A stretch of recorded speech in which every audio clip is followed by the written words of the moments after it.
Warning. This podcast may contain spoilers from whatever TV show or movie is mentioned. Please listen at your own discretion. Welcome to Viewers Anonymous.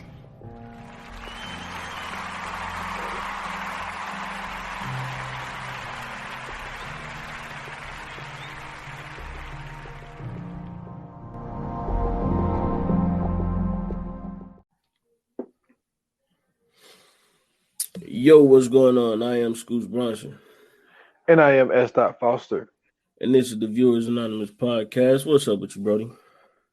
Can't call it, man. Just out here getting shit done, man. Just put out a good pod on the 28 minutes or less, man. It's doing very, very well on the YouTube page. So I appreciate everybody supporting that podcast. But just working, man. How about yourself? Man, I just got up. Man, and the crazy part is, bro, like I didn't even have one of them like rough days or nothing. I don't know why I was so sleepy. I came home, man. I passed out, and it was a beautiful day today too. It was like a good like 65 today, man. 66. It was beautiful outside. Wind was blowing. You know what I'm saying? Sun was shining. I got in the house, man, and I was out of it. I missed out on the whole day. Missed out on the whole day, man. But yeah, outside of that though, bro, I'm pretty good, man. Ready to get this pod started, brother. That's what's up, man. Cause we got a very interesting one today, man. It was something I seen when it first came out, but see, I'm a huge fan of the director of this, Billy Corbin. So, so I've been on this dude for a while, man. That's what's up, man. So I'm sure by now you guys already know because you've seen the title of the episode. We're talking about the Cocaine Cowboys, man, Kings of Miami, the Netflix 6-part docuseries, man. Basically talking about two best friends who became Miami kingpins, man. Miami drug kingpins. Now, if you've seen Scarface, this is basically one of the stories that Scarface was modeled after. And this is the kind of the life that they were living. The fancy shirts, like on Grand Theft Auto. Have you seen dudes with the palm tree shirts with the you know what I'm saying, faded colors from top to bottom? Yeah, this is what the Miami that we talking about. So initially, man, what was your thoughts on this joint? Like, what made you, or what did you think, you know what I'm saying, watching this? Well, the interesting thing about this, Willie and Saul, you know what I'm saying, when it comes to Saul Magooda and Willie Falcone, man, it was what's interesting about it was Billy Corbin said this is technically the original Cocaine Cowboys. Like this was supposed to come out first. He's been working on this one documentary for 15 years. But like the story wasn't ended. Like there was so much shit just kept coming out and coming out and coming out. So he had to keep postponing it. So I mean, you still got to get paid. So, you know, he came out with the first Cocaine Cowboys, and then to come out with Cocaine Cowboys 2, which was Griselda Blanca. Then he did the Reloaded joint. And so then once this story finally kind of came to an end, but this story didn't really come to an end until like 2020, I believe, or 2000. Yeah, I think it was 2020 till it really came to an end. Yeah. So he was able to, you know, put all this stuff together. But you know, I'm a huge fan of stories like this. And then from watching the first two, I was already in. So like watching it and seeing how much information was in it, the people that he was able to get to interview for this, like I don't think that this was a situation where he couldn't get anyone to interview for this. Like he had key players, like very key players of the people that was involved in this and the people in media that was involved in this. He had a lot of pictures, a lot of film, and what stood out was what you mentioned on the Coming Soon was the fact that these dudes got so rich that they were just doing just wild shit. Like these motherfuckers put together a boat team where they started out together and then they just formed a team, and they were just basically racing each other on Yeah. ESPN. But the crazy thing about it though was they was like, yo, a very high percentage of these people that do these boat races are drug dealers. They was like, it's so expensive to do. They was like, yo, it's basically takes $1 million a race to do this shit. And it's like nobody's checking anybody backgrounds. Are like, yo, where are they getting the money to do this shit? Like Yeah. how I mean, not even just Willie and Saul, but just the fact of how do these other motherfuckers got the money to be out here racing these boats? Mm-hmm. And the funny thing was to see how Saul got caught up by being on ESPN. So like we'll get into that a little later, but like that was my thing was like watching it and seeing the similarities when it came to Scarface, but you know, there's always something originating something for some story. So, Right.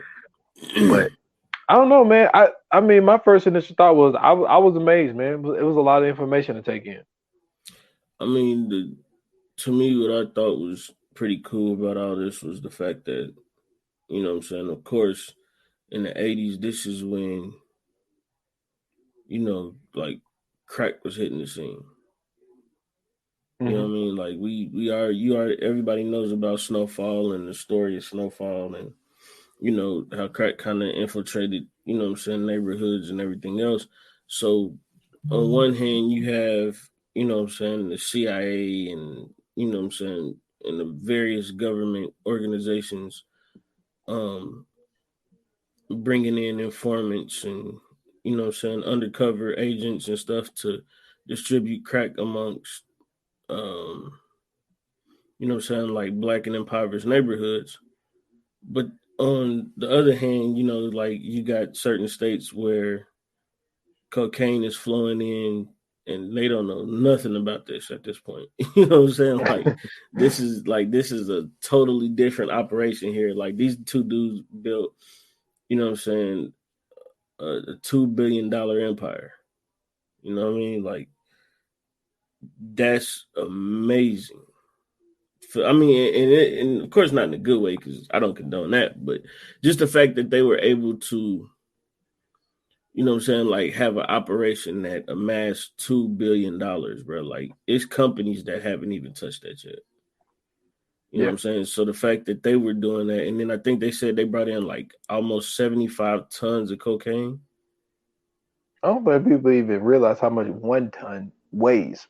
That's what I'm saying. Like people 75. have no idea. Like this, and this is the crazy part, right? Like, so the job that I work at, like, you know, we do a lot of stuff. Like we have like large, you know what I'm saying, parts and stuff that we work with. So like when I realized like how much a ton really was, I was like, yo, that's a lot. And that shit don't even weigh that much. That's what I'm saying, bro. Like so that's a lot. Like nigga like imagine just like boats and boats of that shit just constantly coming in because that's how it had to be. It was just like boats of it coming in, and then like the way that they was getting it off. Like I think the genius of it of them being boat racers. You know what I'm saying? Like who's gonna catch them? And they was boat racers. And then the fact that they, you know what I'm saying, like the fact that they had like, you know what I'm saying, the fact that they was using the boat racing thing to kind of, even though they was boat racing, they was still looking at avenues like, I wonder if we could, you know what I'm saying, run it through here. I wonder if we could run it through there. Like that's like it. If those guys were able to put those type of brains into corporations and get opportunities to be like CEOs and stuff like that, like imagine where they could be now if they were able to actually touch legal money and be able to deal with a legal product and do the same thing. You know what I'm saying? Like that's where my mind goes when I watch these type of things. Like because a lot of the times, bro, this just comes out of a lot of this comes out of necessity, right? Like they got to be able to feed their families. They got to be able to, you know what I'm saying, survive and take care of themselves. So when they get an opportunity like this, you know, you don't want to say like, oh, well, you gotta sell drugs, but I mean, like, what's the easier way than, you know what I'm saying, selling drugs and getting all this money tax free and being able to take care of your family. You know what I'm saying? So like, to me, I always look at it like, if these guys had the opportunity to, you know what I'm saying, that a Bill Gates had, or a Steve Jobs had, or Jeff Bezos had, or Elon Musk had, like, they could be, you know what I'm saying, one of those names as well. Like, they could also have, you know what I'm saying, a legacy like that. So that's just something I had to throw in there real quick. But yeah, it was, to me, the boat racing thing, that's why I brought it up in the coming soon. That was, to me, the most interesting part, was the fact that these guys took that and had that idea to say, yo, we can use this and we can bring in pretty much whatever we want to, because like, nobody's going to be able to catch us. Yeah, and then they got to the point where they felt untouchable, because there were times where they were locked up and nothing ever happened. And like Yeah. the most outrageous, not the most, but one of the outrageous things that we ended up seeing was, so sad, they left Miami because some shit got hot, because they both had got arrested, and but they was able to get out on bond, and so they took their business to LA. And so they out in LA, and Saul gets arrested. So Saul gets arrested, but they both had, different aliases and different IDs and all this type of shit like that. So so when they arrested him, put him in the room, so the guy came back. I think he said he arrested him on a Friday. So dude came back, was like, yo, I need to talk to, I forget which name that he was using.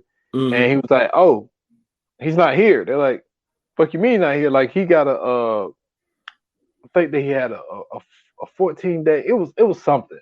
So he was supposed to be there for 14 months. It was 14 months. Yeah. So he was supposed to be locked up for 14 months. And the dude was like, yo, like, I just locked him up. Like, what do you mean he's not here? So they go to the paperwork, and they had him sign out by saying that time was served. And they were like, well, how was he able to get out? He was like, oh, the dude in the jail owed him a favor. So he just basically wrote up this thing saying that he did time served, like he already did his 14 months. And not only does he do that, so he go back to Miami, do the boat racing shit. This motherfucker's on ESPN, and the cop that locked him up is like, yo, that's the dude. Yeah. It's like, what the fuck? That's Dude, crazy, bro. You basically cheated your way out of jail, and then 2 or 3 days later, you on ESPN. You gotta think about it though, bro. Like, who the fuck was watching boat racing on ESPN? Like, if boat racing came on ESPN now, you wouldn't watch that. Hell no. You know what I'm saying? Like, when they be doing like fly fishing on ESPN, nobody watches ESPN around that time. Like, you know what I'm saying? So you ain't thinking like, if I get on a boat, you know what I'm saying? Yeah, ESPN is here, but nigga, nobody's watching boat racing. Who's like, who's watching this?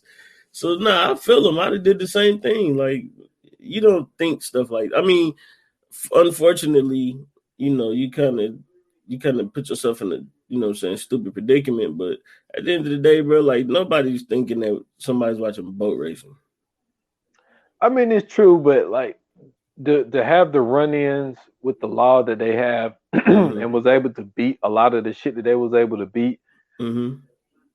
I can understand how you can get to a point, because like, there's a psychological thing to go on in your head, and it's just like, yo, if you keep getting away with shit, like, naturally you're gonna keep doing it, yeah, and you're gonna start feeling invincible. And I think that Willie and Saul got to that point, because they was like, yo, look how many times that we've been able to beat little jail sentences when we was caught red-handed and fucking nothing happened. Like, these dudes. That just, and that also just goes to show you just how corrupt the system is too. Because like, think about all the people that they basically had in their back pocket. Man, they had a lot of people. You know what I'm saying? Pocket. Like, who was the last dude that was talking about with the he had the glasses on, and he was I think he was on his way to the to a trial or something like that. Was it Saul? Yeah, Saul wore the glasses. Yeah. Yeah. So like, even him, like, he was basically like when he was going to these trials, like he felt like he was a star. Like he didn't even. I don't even think it registered in his head that he was going to trial to go to jail. Like he was treating it like it was like he was in a damn movie. Yeah, well, we knew why though. Like, Yeah. there's too much to cover to go into the timeline, Right. y'all. Like, it's way too much. But like, this dude knew he was paying jurors off. Like, Yeah, but that's what I'm saying, man. Like, but just the fact of like his whole demeanor, bro, was just like you could tell he was just like, oh yeah, I'm not even worried about this. This is in the bag. Like, let's, you know what I'm saying, let's go. Like the fancy suits, you know what I'm saying? He had the damn near had a pompadour. Like, dude was wilding, man. Like he was really wilding. yeah, they was wearing like $300,000 suits to Come trial, on, bro. and it's just like, and my thing is, you would think about the imagery that you're showing to Exactly. the jury, but like they didn't even care because they knew they had jurors in their back pocket that was going to be Exactly. able to get them out, man. And then even the juror guy, like, dude, when it comes to Miami, like, and look, they talk about like Billy Corbin comes on every week with Dan Levitore, and they basically talk about that juror was stupid. it was, but we're gonna have some fun with that shit next week because I got a special episode that I specifically picked because of you. Okay. I don't think you've seen the movie yet, but when you see it, you're gonna see why I wanted you to see this movie. We're gonna do this movie, We talked about but anyway, but so the juror guy, like, y'all, let me tell you how crazy Miami and this dude is, right? So they're paying this one juror off. They ended up paying him over $500,000. Oh, and so they was talking about. So they was talking to another juror two. They was talking to juror two, and they was like, when this dude first started coming in, he brought his lunch every day. He talking about his kids and you know how he works at this. He works at the airport and nah. Then they said all of a sudden this dude started dressing wild, started asking to take everybody out to eat. He gonna pay for it. He started talking about his kids. He ain't working at the airport no more. All this type of shit, right? So this dude is going on a spending spree to the point where even Saul is like, yo, he telling his quote unquote girlfriend, Marilyn, like, yo, I can't stop this dude from spending money, right? You doing too much. So basically, naturally, he got caught, right? He ended up telling the undercover agent that he was getting paid off, right? So this dude gets locked up and he goes on trial. And let me tell you what they use for his defense. And this is just how crazy Miami is. So this guy has a cousin who was a former cop. Yep. That was a former dirty cop that was taking taking bribes from drugs or whatever. And the yo, the fence that they went in there with was his cousin had money stashed away at their mama's house, and they did the deal, but they made sure that it was past statute of limitations, so that the cousin couldn't go back to jail, or well, at least go to jail for the crimes that he did back then, and say that that's where he got the money from, and then say he didn't take money for doing bribes. And I'm like, that just tells you how wild Miami is, where a former cop can go out there and be like, oh yeah, I had, you know what I'm saying, 500, you know what I'm saying, to $1 million just stashed at my mama's house. That's where he got that money from. Oh yeah, and y'all can't lock me up for doing those crimes that I did because it's past statute of limitations. It's like, yo, which was a great defense, and then his one lawyer quit, and then he get another lawyer to try to say he hit the lottery at fucking Las Vegas, and then he gets locked up for it. Why would okay? Let me ask you this. So you see that the first lawyer got you a mistrial, but got the client a mistrial. So let's say you, that second lawyer, are you gonna go with the same defense that the first one used that got him off? Well, basically, kind of got him off, or are you gonna sit there and make up some shit that he hit the lottery? I don't know about the lottery thing. That's because you really gotta prove the lottery thing. Well, not lottery. Excuse me, but Vegas said that he hit in Vegas. Oh no, that's different. Like, yeah, I don't know. I'd have tried my hand with the Vegas thing. Yeah, and I it ain't didn't gonna work. The lie to dude got you. locked up. He That's definitely why I got locked like up. that. But I'd have definitely tried my hand with the Vegas thing. But I mean, it was so funny, bro, because like, bro, he was really convincing them though. Like after a while, he was really convincing them, like, yo, you know what I'm saying? This dude ain't so bad, man. Maybe and they was going along with it. Like it's so amazing just how gullible people get when they get around like people with money. You know what I'm saying? Like like like you said, dude was working at the airport. All of a sudden, he ain't working at the airport. He taking them to all these fancy restaurants, and you know what I'm saying? Like they like, man, this is all right. Like this is life. Then he talking about it outside the restaurant. He like, yeah. So you know what I'm saying about this case? You know, this dude really couldn't have did it, right? Like, ain't no way he really could have did it. Like, nigga, they high off for porterhouse steak and wine, bro. They not thinking about this. So they going back. They like, man, you know what? Maybe this dude didn't do it, and he getting off on all kind of stuff. Bro. It was crazy, man. Just the fact that like he was going in there, holding them up for forever in the day just to get this dude off. Like, and I think to me, like he kind of took it overboard, which is why, like, you know what I'm saying, they kind of knew something was funny about dude. Because I don't think it was just necessarily the suits and all that. Like he was in there like really, really like adamant about dude not doing it, even with like certain evidence and all that. Like he didn't care about none of that. So But I he think they was also, starting to get suspicious of him. Like, come on, man, you ain't even looking at the facts at this point. You just saying no. but he also had a partner because he paid this other girl off. He ended up paying Yep. this juror too. Actually, ended up paying her, I think, 300,000. But like it Mm-hmm. got so crazy in the deliberations that an older black gentleman, because a black dude and that guy, because he was a Cuban descent, I believe.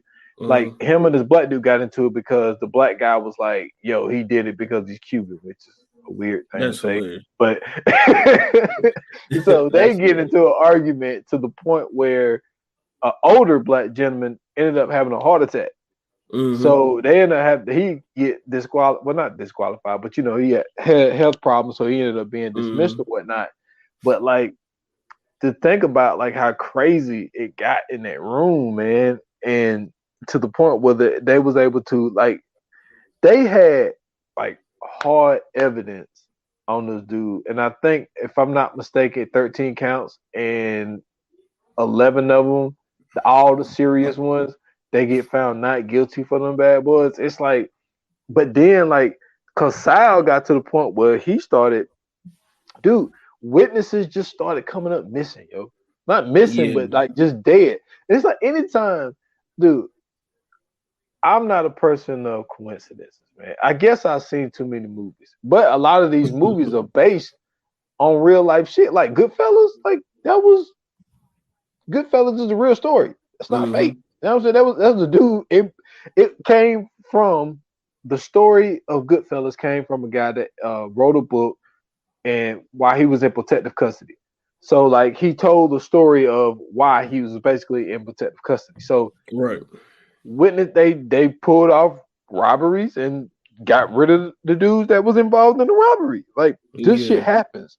And it's like so every witness that we got against you all dead. Come on, man. Yeah, it's kind of crazy. You know what I'm saying? Like I'm not now. That's the You could thing at about the least court like system, paid a though. few of them off though. Like you ain't have This to is just yeah. kill them. See, that's the thing with the court system, though. Even though like coincidences don't matter, like you have to prove it, Mm-hmm. and that's where Saul was able to get off. And it started with that lawyer. He shot when he got that lawyer killed. Mm-hmm. That lawyer was supposed to turn over evidence, and this is the part that kills me. So they take out the lawyer that was gonna turn over evidence, right? So the people shoot him at his office, but they leave the evidence there. Bro. Hey, I'm like, yo, You know either how way they mad got you know it. how Like mad you gotta like, bro. You know how Saul was in mad there pissed, bro. So I was like, are you fucking kidding Bruh, me? like, wait a minute. That defeated the purpose of all of it. But I mean, I guess in a way, if they had the right people around them, that could have been a spin on things. Like, cause they could have just been like, well, yeah, this obviously had nothing to do with him because, they didn't even try to take the evidence. Yeah. This could have been anybody that killed him. But I mean, you know what I'm saying? Like to me, that would have been a good spin on it. But it was just stupid because it was like, that's what you would have wanted to happen. You would, of course, wanted them to do their job, you know what I'm saying, kill the dude, get the evidence. And now, you know what I'm saying, you don't got nothing to, you know what I'm saying, connect me with. You ain't even got the lawyer to, you know what I'm saying, that's on the Yeah. case to do it. So, yeah, but that was stupid, though. Yeah, man. And even how they even really, cause like they was small town.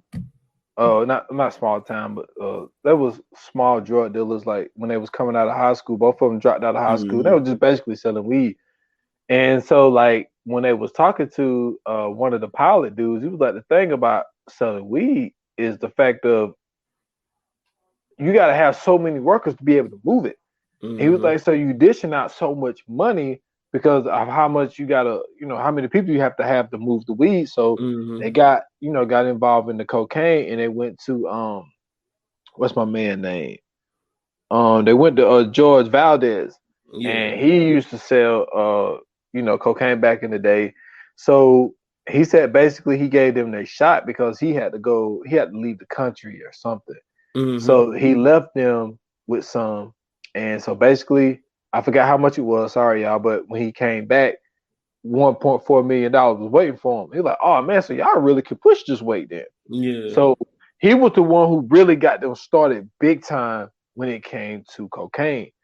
And so what ended up happening with him, he ended up getting locked up. He ended up serving Yep. 10 years.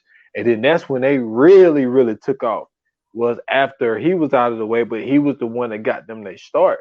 And You know what I'm saying? Because at to, that point, they ain't got no middleman. yeah. And like to take it to the points of where they took it. And then also,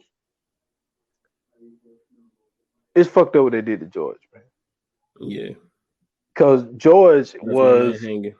they left him hanging. Like they owe George $10 million, and when he asked them for the money, they claimed they stopped. Mm-hmm. And he was like, even when he went to speak at their trial, he was like, "Yo, yeah, they stopped selling dope." He said because I can't fathom that they would fuck me over like this. He was Mm-hmm. like, I just can't believe that they would. I would get out and they owe me, and they know they owe me because I asked them about my Mm-hmm. $10 million, and they don't pay me. Like I thought that was fucked up, man. For the people, for the person that got y'all started down this path, man, and then like to fuck him like that. Which now he ended up turning his life around. Dude, it's so crazy to know that this dude is like a straight up preacher now. Like That's not shocking. it's not, but I like what he's doing because he didn't write a book just to write a book, just to Yeah. sell books. He's actually taking those proceeds and helping ex-cons who are getting out of jail. Mm-hmm. So that's dope about what he's doing because a lot of people exploit this lifestyle, like when they get Mm-hmm. out and like they still, because even when you watch like a lot of like the documentaries on like these former drug dealers and shit, like a lot of them still be good. You know what I'm saying? Like Yeah. a lot of them, you know what I'm saying? They But be having like that stash. yeah, but it'd be a few of them who be going back in the community. Like there was Them the one ones dude, who don't got the stash. the dude, he's stupid. I think it was Melvin Williams. I believe he was the Boston, not Boston, but the Baltimore guy. He was the Mm-hmm. one that The Wire was based off of. Okay. And but like he's doing like a lot of like drug reform shit, like dude ex-cons, getting a lot of ex-cons jobs and Mm-hmm. all types of shit like that. So it's cool that he's he turned his life to God and wrote a book and taking that money to do that. But it was fucked up what they did to them because like they had the money to pay him. They just like fuck it. You know what I mean? Which was kind of weird because I think that when you in this type of business, like those are the people that can end up fucking you over, like because they got a Mm-hmm. grudge. They could be like, "Yo, you owe me money," and like if Yeah. you're not paying me money, then I will testify against your ass because what I got to Yeah. lose now at this point. Right. You know what I'm saying? Yeah. I mean, I don't know, man. It's a weird thing, right? Because it's like they had the money to give my man 10 million without an issue. Yeah. But then it's like, on the other hand, playing devil's advocate, we really didn't need you after that. Like, you Yeah. got locked up on your own accord. You know what I'm saying? That wasn't our fault. You know what I'm saying? If anything, you kind of put a damper on our situation because you stopped supplying it to us. Now we had to go find a way to go get it. So now that we found a way to go get it, like, how do we owe you anything? You know what I mean? We kind of found our own way through this. You kind of left us hanging. So I mean, I kind of understand both sides of it. But to me, the fact that he started them out, you know what I'm saying, with you know what I'm saying, what he started them out with, and then they end up getting $1.2 million, bro, just to give to him. Like, bro, can you imagine how much consumption of cocaine that is in Miami, bro? Like, Yeah. this, I'm not talking about the state of Florida. We Yeah. just We talking talking about Miami, Miami. That's crazy. man. That, That like, was think about that. We just talking about Miami. We ain't talking about Tampa, Orlando. We ain't talking about Clearwater, Florida. We ain't talking about none of these other places. We just talking about Miami, bro. Like, that's wild to me. The fact that, you know what I'm saying, like, people were really like really spending money like that on cocaine in the and 80s. and this is something else that and only in Miami. Like so you know how I mentioned earlier how the guy that got the bribes for $500,000 and his Mm-hmm. cousin was a former cop, drug Mm-hmm. smuggler, whatever you want to call him. That house was abandoned. That they found that it was a safe in the floor, Yeah. and that safe had like $1 million something dollars in it. Mm-hmm. And then like they was talking about the one thing about the '80s that was hard about being a drug dealer was where to stash the money. They used Yeah. to just have boxes of money just in houses, in the walls, Mm-hmm. and all types of shit like that. So what? See, and this is my thing. So there was a ledger book that Marilyn Bakuda had that Mm-hmm. she was the payoff. She was basically the bookie lady. Yeah. And so she was the one who made sure everybody got paid so everything lined up in the order. That ledger said that he paid over $70 million to keep everything rolling, right? Pay cops off, DAs, Mm-hmm. uh fucking um witnesses and we call it, Lawyers, all that. Yeah. jurors, all that shit. Then there was another situation where they went and they seized some shit from one of Sal's other houses. Dude, they said it was so much money that they couldn't even count it. Like they took a picture of it with Mm-hmm. all the DA people. They had 10 million to pay that dude. They had 10 That's what I'm million that they saying. They forgot definitely about. had 10 million to They pay that dude, bro. they had money that they forgot about, dude. Like, but then this is the wildest part about Saul, and like this is to go back to that whole thing of feeling untouchable because Mm-hmm. when they got all those not guilties and got like two guilties for like lower crimes, he was able to Mm-hmm. bond out for I think 50,000. So he ended up Willie had to stay because Willie had gun charges, so Yeah. he didn't get a bond. But then he had to go back to face charges on just basically having fake passports and shit like that. Mm-hmm. So this motherfucker jumps bond. Now we're talking about at this point, I don't even think he would have really got jail time because he was already in jail for 4 years. He Right. probably would have got some time served shit Yeah, for he having definitely would have got fraudulent, time served. you know what I'm saying, for having fraudulent like IDs and shit. He Mm-hmm. jumps bail. And let me tell y'all how crazy dude is. So he jumps bail for fake fucking passports and shit. Mm-hmm. Goes to I think Fort Lauderdale. No, it wasn't Fort Lauderdale. Well, anyway, he goes not even far from Miami, and he stayed at the Ritz Carlton, and he put a wig on, thinking nobody was gonna notice him with a wig Hilarious. on. Hilarious. Bruh. But I mean, it's the 80s though, bro. Like it ain't No, too it's much. the 90s. No, this 2000. Oh, you talking about with the wig and everything? Yeah, it is Yes, 2000. it's Yeah, he 2000. was slipping. By that time, Uh-huh. technology was way Yeah, yeah. it's Not like, at the dude, Ritz like Carlton, my boy. at the Ritz Carlton, dude. Like, what are you doing, my guy? Like, Yeah.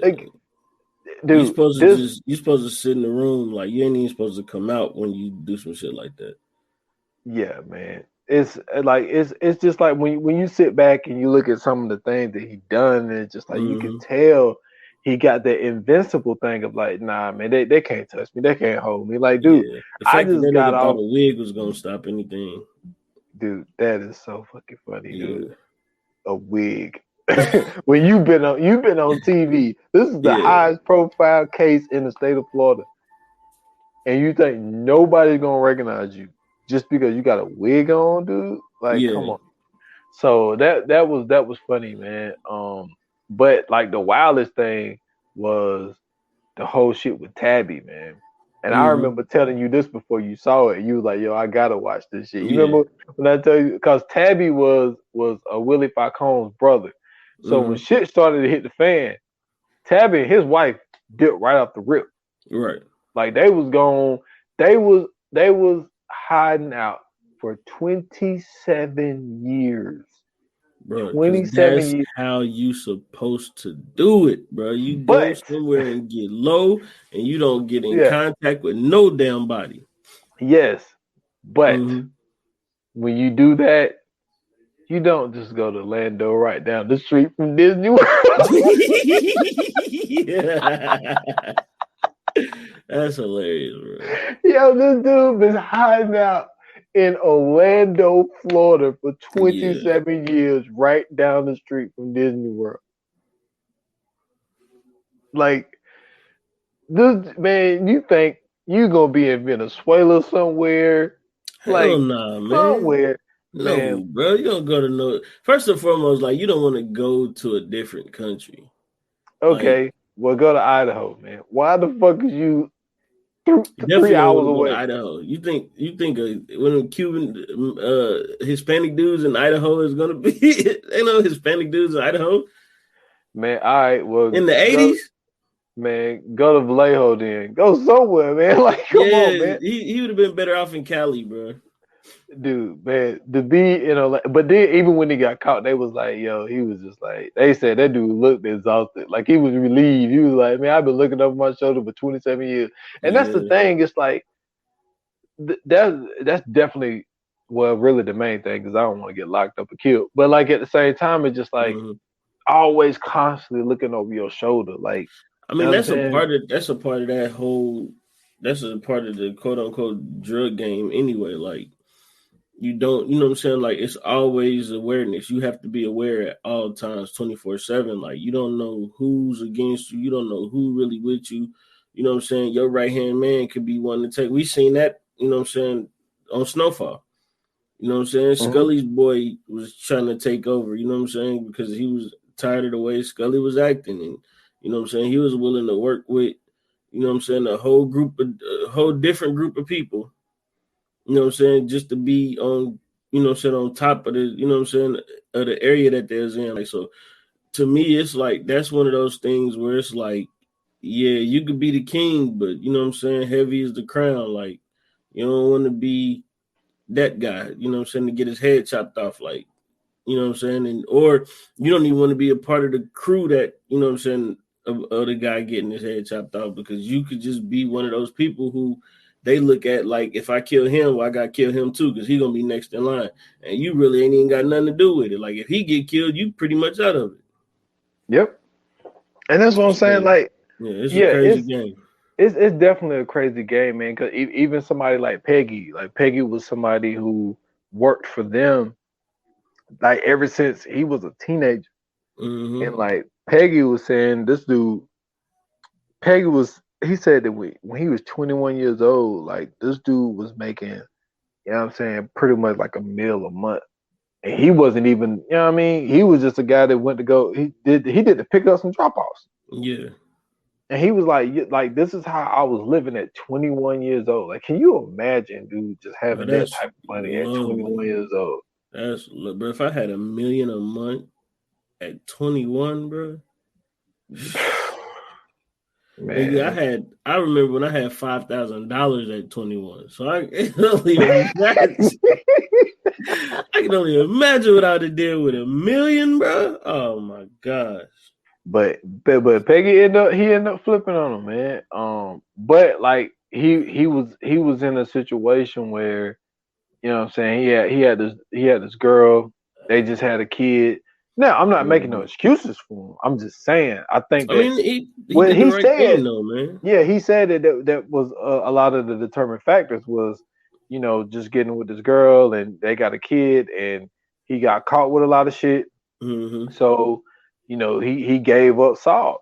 And it's just like, and I know a lot of people gonna look at it because the thing is, I've always said this. Like, I think some people don't really necessarily know what a rat really is. Like, if you see a crime being committed and you say Mm-hmm. something, that's not a rat.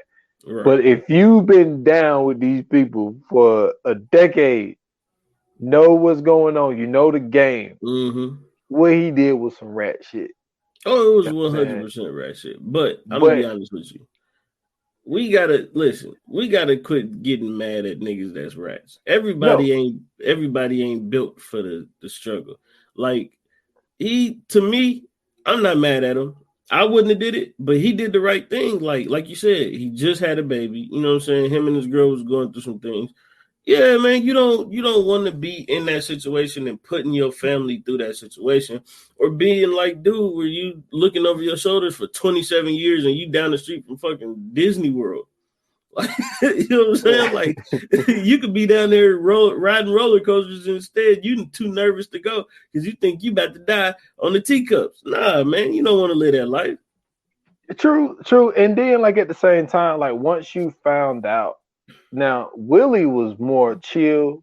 Like he Mm-hmm. just kind of like he was just really laid back about the situation. Saul was like, "Yo, I'm not going down, and I don't care who goes down with me." And Right. I'm gonna tell you why I'm not mad at Peggy, even though the way the timeline go, Peggy did it first.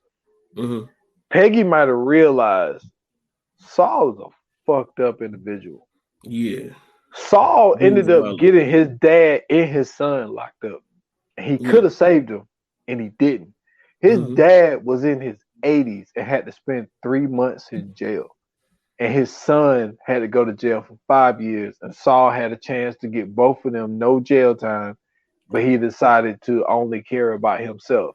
And it's like when you see a person like that, and maybe Peggy knew, like Saul would do anything to help me. I You mean, know what I'm look at how saying? they did. Look at how they did. What's his name? George. Look at they did George. Yeah, This is the person who was like, "Hey man, look, if y'all really want to make some money, put that weed down. I got something a lot lighter and a lot easier for you to move." And they was and like, yeah, "Okay." And then you know what I'm saying? $10 million later, he ain't even got it. yeah. So like, I'm not that mad. I'm not really that mad at him, man, because Saul, the dude that he turned out to be, and then this dude had a whole hit list, dude. Like Peggy was on the Mm-hmm. hit list. He tried to kill Peggy. Yeah, You know what I'm saying? He yeah, ended up trying to kill him anyway. So, but the crazy part about this, like a lot of it is like the coincidences that end up happening. Like Peggy's wife, well, baby mama, well, ex-wife, baby mama, she ended up being on the Real Housewives of Miami, dude. It's like what the fuck? And then when one of their main dudes who had got locked up from the jump, like one of their guys got locked up from the very, very beginning. mm-hmm. His last name was Jay. I forget what his first name was. He was one of those Latino dudes that looked black, like he had the Yeah. afro and everything. His son plays in Major League Baseball, dude. It's just like that's just how wild a place like just Miami is. Mm-hmm. Like Miami is just crazy like that. For and then another guy, the pilot, the second pilot, Mm-hmm. he ended up taking it on the chin. He Yeah. ended up doing 10 years. Mm-hmm. You know what I'm saying? He ended up getting 10 years for the things that he was involved in. But then he gets out, keeps working with the boats. This motherfucker worked on Miami Vice. He drove one of the speedboats on Miami Vice. Yeah. So it's Just just to like, show them, the maneuvers and everything, how they did. yeah, But I mean, that's what I'm saying though. Like, just think about that. Like Miami Vice, right? Like that was a show about cops in Miami in the 80s.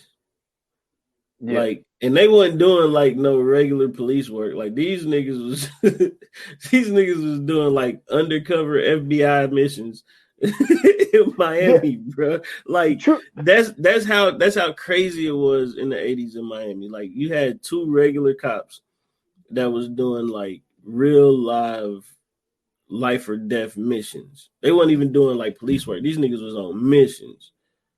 You know what I'm saying? yeah, Like, and it was an exaggeration, of course, but I mean, like, it really wasn't that much of an exaggeration. yeah. And to be clear for the listeners, he worked on the movie Miami Vice that came out in the 2000s. But the No, for sure. show, I'm saying, like, yeah, yeah, I'm just yeah. saying, But like, you just just, the concept of the show, like the fact that, you know what I'm saying, like they was able to come up with this show because, mm-hmm. like, you know what I'm saying, everybody knew what Miami was. You know what I'm saying? Like at one point in time, that was the cocaine capital of the world. Yeah. I mean, it probably still is to Well, this in the day. United States, because cocaine is being Well, brought yeah, here yeah, from. that's what I'm. When we say the world, we mean the Yeah, USA.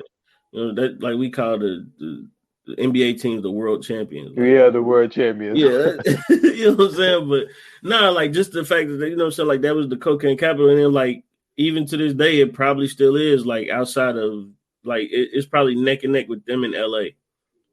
You know what I'm saying? Yeah, Like so, I mean, it just like it was all kind of craziness ensuing in Miami. Like, what was the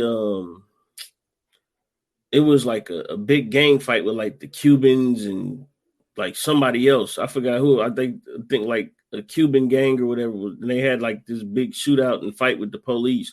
Like all kind of shit was going on around, you know what I'm saying, like this time in the 80s. Like it was a lot of different things going on. You know, you got people flying in and out of different places coming to get cocaine from California.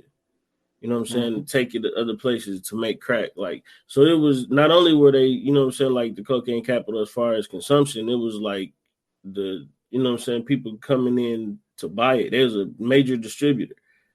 You know what I'm saying? Like people weren't trying to fly halfway. If you was in New York, you weren't trying to fly halfway across the country and to go to California when you could just, you know what I'm saying, get on the highway, go to Miami and come back with no issues. Mm-hmm. You know what I'm saying? So yeah, it was a wild time in the 80s for Miami. And I Definitely, mean, man. even with Scarface, like think about the whole, you know what I'm saying, like situation with Scarface, like that storyline. Like the fact that, you know, they was out in nightclubs every night, you know what I'm saying? Like in discos, everybody in the disco is taking a bump. And you know what I'm saying? Like it was just you could tell, man, like it was just a wild scene. Like you talking about the Wild West, that was like the Wild West. Yes, it was. And then like even to continue on the things that I was saying, like so when they built they lawyer team, Mm-hmm. one of the lawyers represented John Gotti. You know what I'm Yeah. saying? Another one of the lawyers defended Griselda Blanca. Mm-hmm. And it's just like, yo, it's like you sit back and you think about are you serious? You know, but like the outcome of this whole thing though, well, especially when it came to Saul, because when it came to Willie had ended up seeing what happened to Saul. He's when they had to complete and took 20 years basically. Mm-hmm. But Saul fought the whole shit, and Saul. What ended up happening to Saul is what happened to a lot of people. Like for instance, when it comes to Al Capone, everybody knew what Al Capone did, but he didn't get Mm-hmm. locked up for it. Got locked up for tax evasion. At that time, they were scared to lock Al Capone up. Well, I mean, I don't think that they were scared. I think that it got to the point where he was defended so well, nobody could actually prove that he was bootlegging. Yeah, that too. But they were scared as shit of Al Capone, bro. Dude, but they locked him up though. Yeah, when he was old. He ended up getting out though. Yeah, but he was old though. Like he was older when they locked him up. Like at that time, he probably didn't even have like half the connections he had then.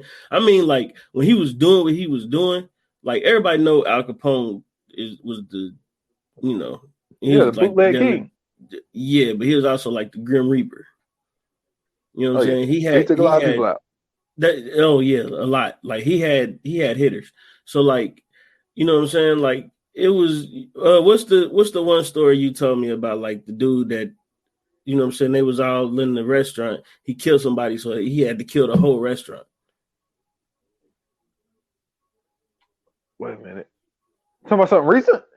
No, it's a story you told me. You said where dude had he owned a bar or restaurant or deli or something like that, and then he killed somebody in there, and instead of letting everybody go, they locked the doors and just killed everybody else in there, so it wouldn't be no witnesses.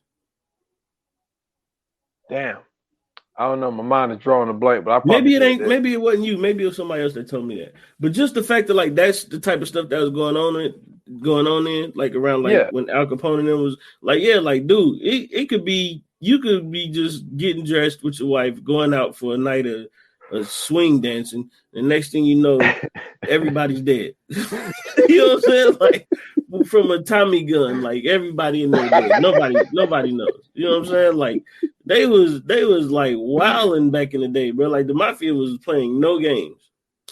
Nah. From a Tommy gun. Oh man. I'm just saying, bro. Nah.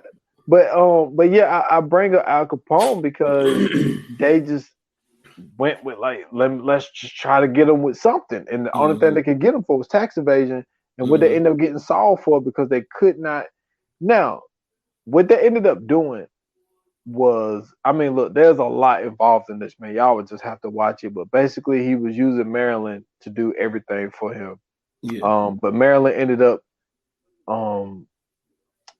being sent away, so she was hiding out. She was hiding out in New Jersey first, and she started hiding out in the mountains up in New York. And so basically, what ended up happening, police had a tell on her. She get locked up, so she ended up flipping. Now she didn't want to flip originally, but she ended up flipping. So she went in there. Now, so Marilyn got pulled over because they was following her. She ended up getting pulled over. Yep. And Saul thought it was smart to tell her to basically become a paralegal and to get the stamp so she can stamp everything to say the police can't look at it because she could be a notary. Yeah, exactly. So when they popped the trunk, they found the ledger book. But not only did they find the ledger book, and this is the one thing about, because when Saul went back to court the second time for the killing of the witnesses and all of that shit like that, the one black lawyer was like, yo, he brought up the point of when they pulled her over and they found that ledger book, they found a clipping in the newspaper from 1993. Now at the time it's 1999. Why do you got a newspaper clipping from 1993? And they was like, because she was trying to say that Saul told her about all of these hits, right? Yeah. But Saul didn't tell her about all the hits. She memorized all of them because they put everything in the newspaper. Yeah. So the black lawyer figured that out, and he was able to destroy her on the stand. So Saul ended up being found not guilty for killing all of these witnesses and shit, right? Because her testimony, because that was their star witness, and the dude killed her. So they wasn't able to get Saul for any of the charges that would have gave him life. Right. So they ended up getting Saul for what they got Saul for? They got Saul for damn. Why am my mind blanking right now? But anyway, he used fake. He used his fake names It that he was had. fraud or something like that, Yeah, wasn't fraud. Yeah, because he it? ended up writing them checks because he didn't want to pay them with cash because they said that. Well, they basically said that they didn't want to get paid with cash. They wanted to be able to show a paper trail. So the checks that they used, he used those fake names that he had to pay his lawyers. So that's what they ended up locking him up with. He ended up getting 205 years for Yeah. that shit. So they basically maxed out everything, like because it was like there was 110, there was Yeah, because another at one this that point, carried that's when the 20. FBI started getting into it. Yeah, well, I mean, anytime you embarrass the government, like they coming for you, like Yeah. because that was the biggest when it comes to the feds. It was something. It was something crazy. Like it's like a 98 or 99% No, it's conviction rate. 98. It's 98%. Yeah, it's a 98. So when the FBI come in, you might as well say it's a guaranteed win. This Well, was the yeah, first time they got embarrassed. They got yeah, embarrassed, yeah. dude. And But like, the thing is though, like they build a case on you. So like you could be doing all kind of stuff the whole time. They know you doing like they could get you whenever. But like at yeah, this point, they'll let you go on for like 5, 10 years just to get all the evidence that they can on you, and then you out of there. And they yeah, taking down everybody with you. yeah. And this was the time where it didn't work. And Mm-hmm. like they knew something was up. They was like, yo, we had way too much evidence Yep. to lose the shit. And then that's when they kept digging and digging and digging, and that's when they found the witnesses, not witnesses, but Mm-hmm. the jury people who were being bought and they was being bribed. Yep. And to think that, and then they tried to look. I don't feel sorry for the dude. They tried to say they got him locked up in Kansas with the Unabomber, the bomber dude that bombed the Boston Marathon, and Mm-hmm. um, it basically a lot of dudes that killed a lot of people, and it was like Saul's in there for fraud. I don't give a fuck. Saul Well, I killed, mean, well, it he ain't didn't like he kill in him. there with some. It ain't like he in there with niggas who can like physically harm him. Them niggas ain't. Them niggas ain't like master assassins. These just some niggas Yeah, who knew how to make some bombs. yeah, and one of them was I think the 9/11. Yeah, the 9/11. One of the 9/11. That's what I'm saying. He just in there Like with niggas. And now, don't get me wrong. Like, if them niggas just start collecting shit in their cells or whatever, he need to tell somebody. But like outside of that, like I wouldn't be worried. I'm sure he could probably take a few of them. yeah, but I think Saul is he didn't do it himself. He just ordered a lot of people to do it. Mm-hmm. I think even though, and like I say, that's the thing about the justice system. Well, what it's supposed to be, it's all about what you can prove in court. It's all about Yeah. proving in a reasonable doubt. And I think that they was able. I think that when Maryland got killed on the stand, like I can see why. Because the thing is you have the only way you're supposed to say guilty is no reason, like for a reasonable doubt that they done it. Mm-hmm. And when she got killed on the stand, and she didn't have no answers for why you got a clipping, like a bunch of clippings from a newspaper in 1993 in your trunk, when it's 1999, like why you got that shit? And then you Yeah. reading it verbatim, you memorized it verbatim in your head. So Mm-hmm. Saul didn't tell you this shit. Like you studied it, and that's why you did it. So I can Yeah. see why the jury did what they did. Because I mean, if I was in there, I'd be like, "Yo, like, explain to me why you got this old ass newspaper? Why you Exactly. got this old newspaper?" So I can see why they let him off, but I also see why the judge maxed him out because Mm-hmm. this judge is like, I'm not gonna be like the other judge who let y'all get off. Like I'm maxing you out. And then this is also another crazy thing that happened when the guy that got bribed for 500,000, when he was talking to the undercover cop, he was like, "Yo," he was like, I'll do 20 years. Like if they give me 20 years, I'll do 20 years." And they played that clip in the thing, and then Mm-hmm. the judge said, "Oh, you remember when you said you do 20 years?" 20 years. Boom. I Yeah. was like, God damn. I didn't even know that was legal, but I guess they can do what the fuck they want. Because I it's like, your mean, in charges that got to be, yeah, in that case, they like we got to do whatever we got to do at this point. yeah, man. So, like, And listen, it's so much to cover. There's a whole bunch of things that we didn't even get into because Right. the only way that we could have did this shit informational wise, the way that they did it is we would have had to do one episode, pot about it, the second episode, pot about it, third episode, Yeah. pot about it. Like it's way too much information to go on there, but like it is a very very great documentary, man. I think that Billy Corbin is one of those documentary dudes who now even though a lot of his shit is Miami based because he's from Miami, but Mm-hmm. Miami is such a crazy city. It's like you could get so much material just coming out of this one city, and I mean, even the things that we was able to mention on here without even really going over, like we didn't even really get into. I mean, even Willie, like Willie Falcone, we didn't even really talk about Willie like that. But the one crazy thing is, like his brother, who hid out for 27 years, when he went in, Willie was on his way out. Yep. but Willie served his time, and after Saul got 205 years, he pled. I think he pled to 11. I think. Mm-hmm.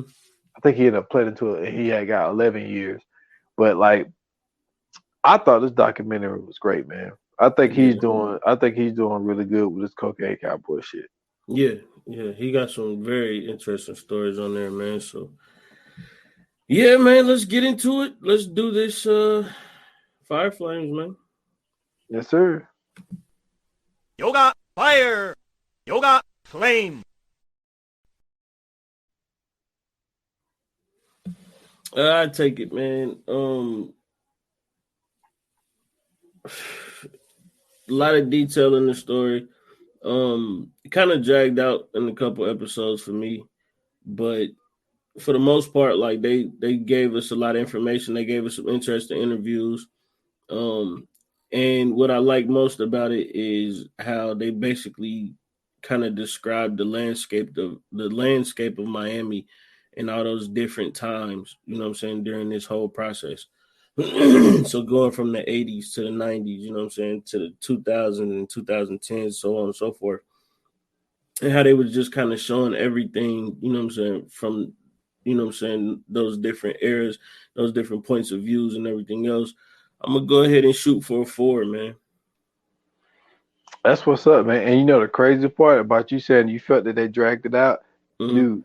When he was on Dan Levitar's Mystery Crate, he Mm-hmm. said, "Dude, he said we got like 5 more hours of material we didn't even put in it." That's crazy. So he had more. He had more. But I was very impressed with what he was able to do. The Willie and Saul story is a very interesting story, man. Mm-hmm. Like even when it comes down to shit like Willie Falcone's wife ended up somebody ended up snatching her purse and tried to kill her. Like there's so much stuff that we didn't mention that the information that is out there. I'm gonna give it a 4.5, man. Okay. I was really feeling it, but you know this is my lane. I love watching like a lot of shit like this because I think that it's very intriguing to see and to also put yourself like, is it worth it? You know what I'm saying? Because Mm-hmm. they show you the highs. You know what I'm saying? They show you the highs, and it's kind of like, yo, like do I want to max it out for 5-10 years and deal with the consequences later? But even a guy like Peggy, so Peggy, he ended up, he served his time. I think he ended up serving 5 years. Wife divorced him afterwards and whatnot. But dude, this is the crazy part, y'all. And I end this shit here. So Peggy gets done. So they do the interview, like, after the interview, like a week later or a couple of days later after the interview, this dude got pulled over on the fucking interstate trying to sell cocaine to an undercover agent. Stupidity. You just got done talking about all of the shit that you used to do back in the day, and then you go out and you continue. But it's that lifestyle. They get I so mean, accustomed it's to the it. money, man. It's just more so just the money. Like when you don't like people don't realize like when you are successful at something like that and that money start flowing in, you got to think about all the things that you no longer have to worry about now. You don't got to worry about light bills. You don't got to worry about groceries. You don't got to worry about like the regular things that people usually worry about throughout the day. You know what I'm saying? Like that's that when that money get to flowing in, bro, it's something different. Yeah, It's and something different. he's had it since a teenager. So That's what I'm you've saying. been since So a he, teenager, you've been rolling in money, yeah, and if you hit your 30s, you get locked up, you serve 5 years, you get out, and now lose it you all. just you struggling to just, and then your wife, now she's balling because Mm-hmm. she on TV and shit, Mm-hmm. and you sitting here broke. And Yeah. it's like, you know what I'm saying? I mean, I don't blame dude for trying, even though you just got done talking about how crazy shit was and how Saul got all Mm-hmm. this time, and then you try to sell to undercover. So like that's just how wild this documentary was, man. So yeah, I'm rolling with a 4.5, man. Yeah. All right, man. Let's get into this coming soon, man. Yes. Coming soon. Coming soon. So, you know what I'm saying? We back again with another episode of Snowfall. I believe this will be episode 6. Or no, 5. 5. I think it's 5. Episode 5, man. You know what I'm saying? Last episode, Sissy comes back, you know what I'm saying? We get into some conspiracy theories about what could possibly be going on. I'm excited, man. This is the one that I thought was gonna be episode 4. Okay. I know you don't like watching them, but I watched it. This one is about to be action packed. Oh, I believe it. You're about to see a lot of gunfire. Mm-hmm. Look like Franklin is on the run. Mm. Uh, so there was a scene where Louis was like, "Look, Franklin's what I'm saying, he's a smart grown dude. He know how to fend for himself." And you see him Mm-hmm. jumping gates with a book bag over his shoulder.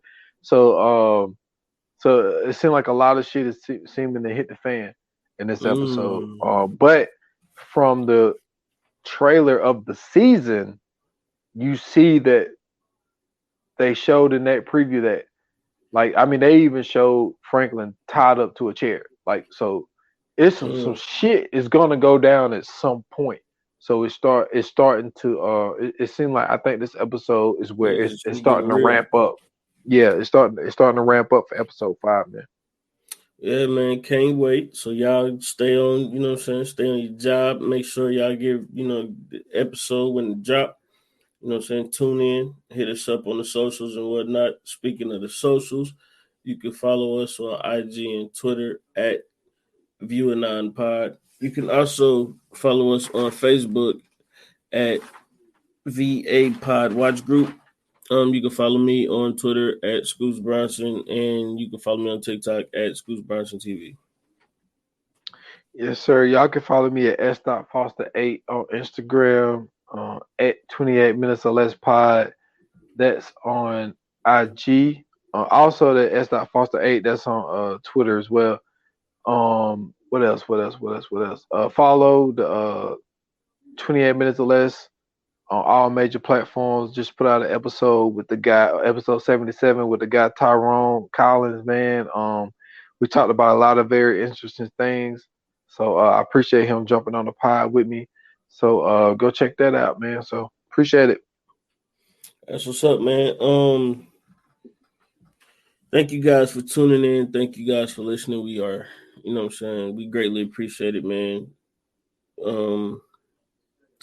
Can't wait to do the next episode. And with that being said, like they say in Hollywood, I hate when I do that. Like they say in Hollywood, I keep forgetting. I almost did it again, bro. I almost did it again. I almost did the already home podcast thing. But like they say in Hollywood, man, that's a wrap. Cut.